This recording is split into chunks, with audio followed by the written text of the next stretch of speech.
Hello friends, today we are going to discuss a new topic of operating system, process management. So let's start our new topic. What is process? Process क्या है? A process is something that is currently under execution, so an active program can be called as a process. तो process कोई भी active entity है. जब भी CPU किसी भी एंटिटी को रन कर रहा है तो उसे हम प्रोसेस बोल रहे हैं. हमने दो टर्म्स पढ़े हैं, प्रोग्राम एंड प्रोसेस. प्रोग्राम क्या होता है? Program is a static entity while process is a active entity. जब भी कोई प्रोग्राम किसी कोड में लिखा हुआ है तब तक वो एक प्रोग्राम है. जब हम उसको रन कर रहे हैं CPU के थ्रू तो वो एक प्रोसेस बन जाता है. तो प्रोसेस क्या है?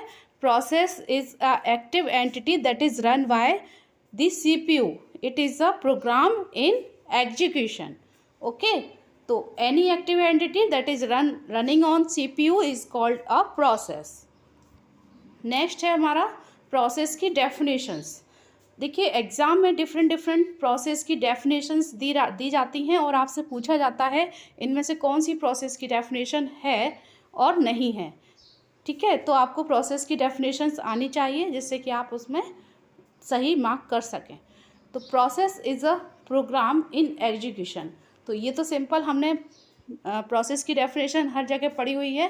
Process is a program in execution. जो भी प्रोसेस या प्रोग्राम रन कर रहा है, एग्जीक्यूट कर रहा है, उसी को हमने प्रोसेस बोला है. Set of instruction running on CPU और in execution are called process. An instance of a program in execution.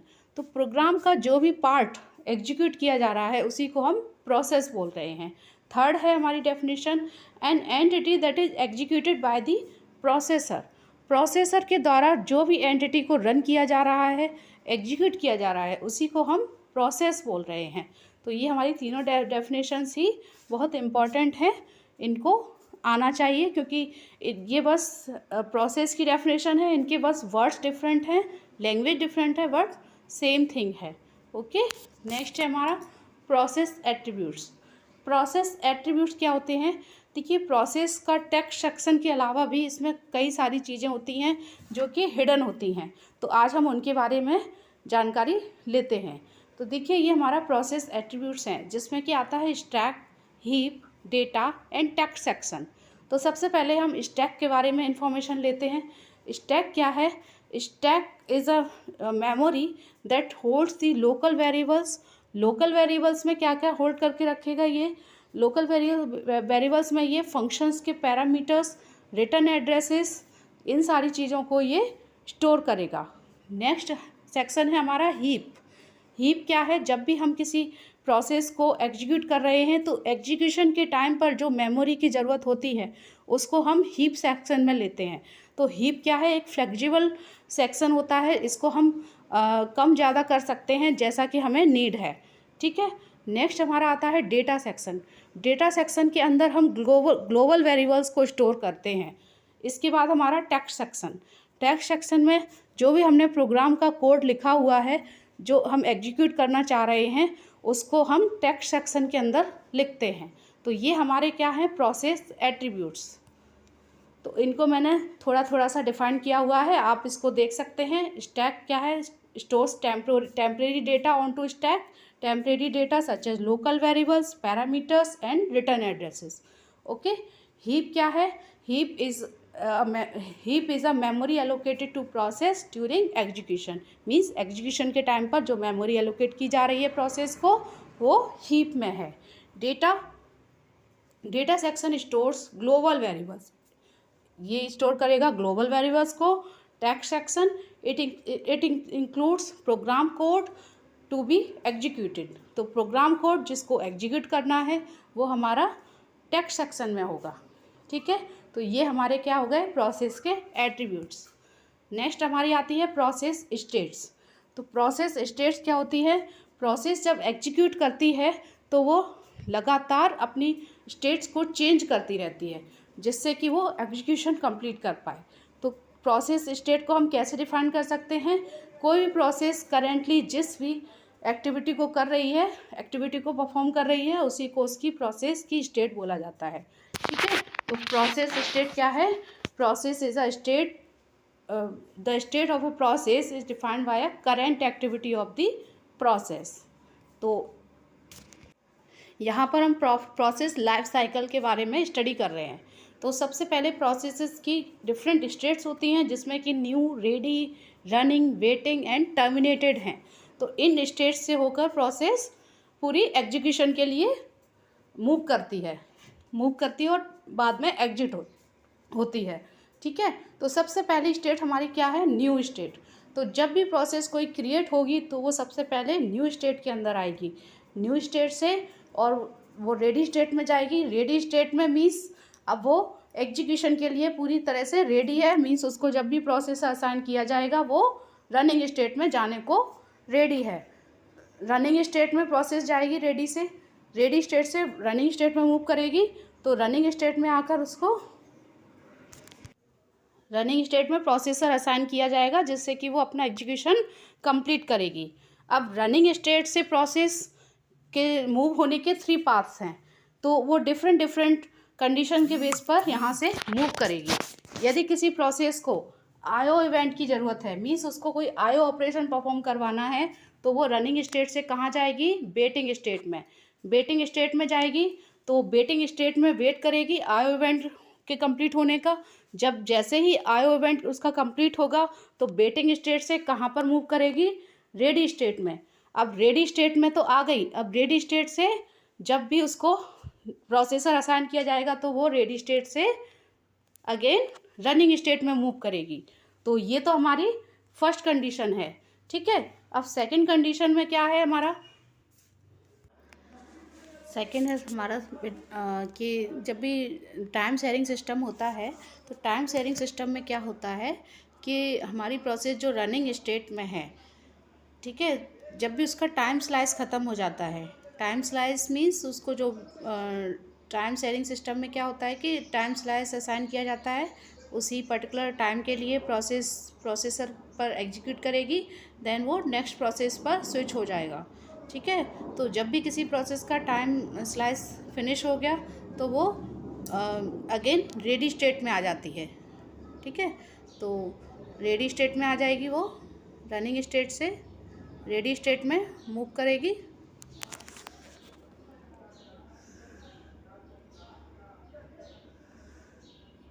Running state से रेडी स्टेट में मूव कर जाएगी, और फिर जब उसका फिर से अगेन उसका नंबर आएगा तो रेडी स्टेट से फिर से रनिंग स्टेट में मूव करेगी। ठीक है, इसी तरह ये प्रोसेस अगेन एंड अगेन चलती रहेगी। ठीक है, जब तक कि उसका पूरा टास्क फिनिश नहीं हो जाता। और जब उसका टास्क पूरा फिनिश हो जाएगा तो वो क्या करेगी? टर्मिनेट हो जाएगी, टर्मिनेट स्टेट में पहुंच जाएगी। ठीक है, एग्जिट हो जाएगी प्रोसेस हमारी, टर्मिनेट हो जाएगी। ठीक है, तो ये प्रोसेस का पूरा लाइफ साइकिल है। इसमें क्या होगा? सबसे पहले प्रोसेस क्रिएट होगी, और क्रिएट होके कहाँ जाएगी? न्यू स्टेट में। न्यू स्टेट में जाएगी क्रिएट होके, न्यू स्टेट में आई, न्यू स्टेट से रेडी स्टेट में गई, रेडी स्टेट में वो पूरी तरह से रेडी है प्रोसेसर असाइन होने के लिए। जब उसे प्रोसेसर असाइन हुआ तो प्रोसेसर असाइन हुआ, अब रनिंग स्टेट में उसको कोई आईओ इवेंट की ज़रूरत हुई, आईओ इवेंट होगा तो उसको वेटिंग स्टेट में जाएगी, वेटिंग स्टेट से अगेन वो रेडी स्टेट में जाएगी। जब उसका आईओ ऑपरेशन फिनिश हो जाएगा, आईओ ऑपरेशन फिनिश हुआ, रेडी स्टेट में पहुंची, रेडी स्टेट से फिर से वो रनिंग स्टेट में जाएगी और अपना एग्जीक्यूशन कंप्लीट करके टर्मिनेट होगी। ठीक है, तो ये तो हो गया first life cycle. Then time sharing system होगा।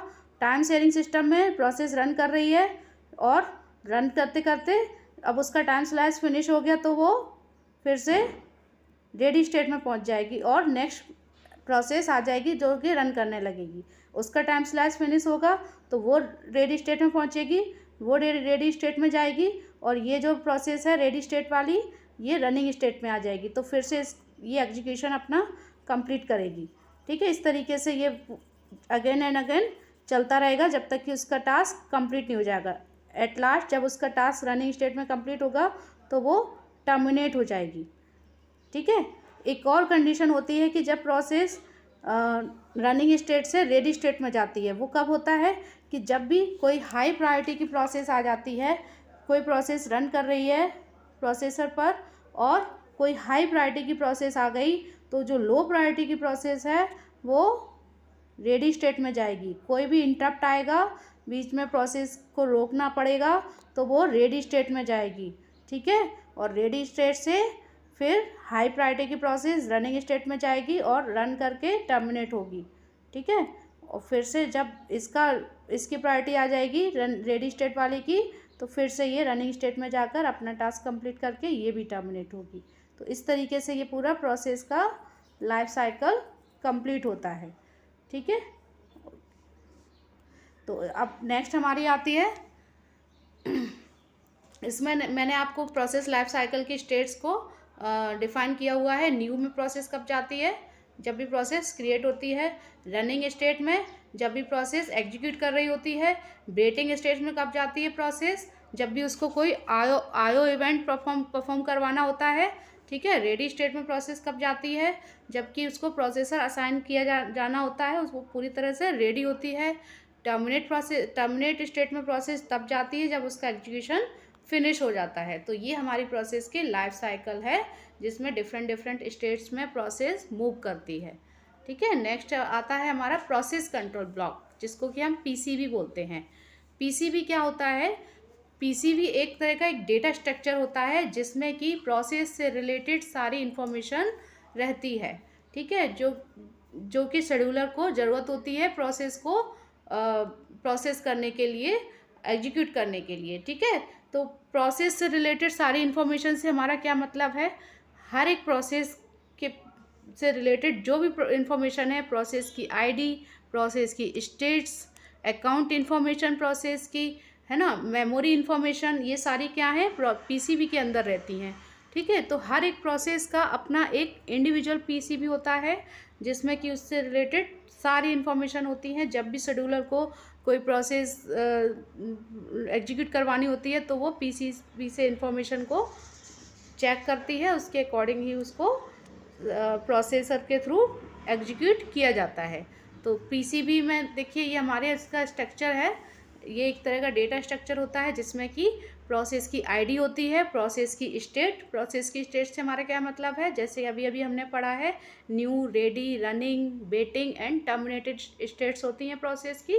प्रोसेस हमारी किस स्टेट पर रन कर रही है, किस स्टेट में है, तो वो उसकी प्रोसेस की स्टेट्स होगी। प्रोसेस प्रायोरिटी मीन्स प्रायोरिटी क्या है प्रोसेस की, हमें प्रोसेस को कब एग्जीक्यूट करवाना है, उसकी लो है प्रायोरिटी, हाई है प्रायोरिटी, उसके बेस पर उसको प्रोसेसर असाइन किया जाता है।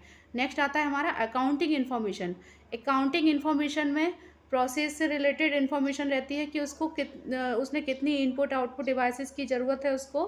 ठीक है, और उसकी मेमोरी की इन्फॉर्मेशन, ये सारी उसकी अकाउंटिंग इन्फॉर्मेशन होती है, जो कि पीसीबी के अंदर रहती है।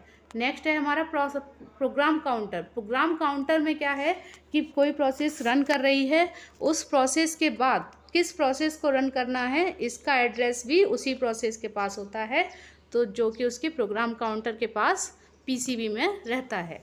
नेक्स्ट है सीपीयू रजिस्टर। सीपीयू रजिस्टर में मतलब सीपीयू के थ्रू जब प्रोसेस रन कर रही है, उसने कितनी मेमोरी को कंज्यूम किया, तो ये इन्फॉर्मेशन भी पीसीबी के पास रहती है। पीसीबी पॉइंटर, पीसीबी के पास नेक्स्ट प्रोसेस की पीसीबी का भी एड्रेस रहता है। ठीक है, तो ये सारी प्रोसेस की जो इन्फॉर्मेशन है वो एक प्रोसेस कंट्रोल ब्लॉक के अंदर होती है। ठीक है, आज का हमारा सेशन यहीं पर फिनिश होता है।